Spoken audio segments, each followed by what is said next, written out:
All எல்லோரும் எப்படி இருக்கீங்க? ரொம்ப நாள் ஆச்சு வீடியோ போட்டு. ஹோப் எல்லாருமே ரொம்ப நல்லா இருக்கீங்கன்னு நினைக்கிறேன். ஸோ நல்லா இருந்தீங்கன்னா ஒரு ரெட் ஹார்ட் போடுங்க கமெண்ட் பாக்ஸில். அண்ட் இன்றைக்கி வந்து பிரேக்ஃபாஸ்ட் பார்த்திங்கன்னா சப்பாத்தி, உருளைக்கிழங்கு குருமா அண்ட் சாப்பாடு, ரசம், பீட்ரூட் பொரியல்.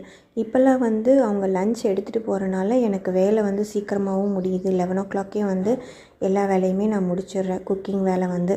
ஸோ சம்மர்னாலேயும் ரொம்ப நேரம் கிச்சனில் இருக்க முடியாதவங்க இதை ட்ரை பண்ணி பாருங்கள். காலையிலையும் பிரேக்ஃபாஸ்ட்டும் லஞ்சும் வந்து ஒரே டைமில் முடிச்சிட்டா அந்த நாள் ஃபுல்லாகவே நமக்கு நிறைய டைம் இருக்கிற மாதிரி இருக்கும். ஸோ பேபி வச்சுருக்கவங்க பேபி கூடயும் டைம் ஸ்பெண்ட் பண்ணலாம். And at the same time வந்து உங்கள் கெரியர்லேயும் கான்சென்ட்ரேட் பண்ணலாம்.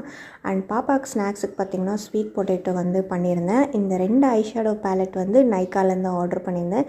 லிங்க்கு வேணும் அப்படின்னா கமெண்ட் பண்ணிங்கன்னா நான் லிங்க் ஷேர் பண்ணுறேன். இது வந்து தமிழ் நியூ இயர் அன்னைக்கு வந்து எடுத்த கிளிப்பிங். ஸோ அதையும் இந்த வீடியோவில் ஷேர் பண்ணியிருக்கேன். இனிய தமிழ் புத்தாண்டு வாழ்த்து.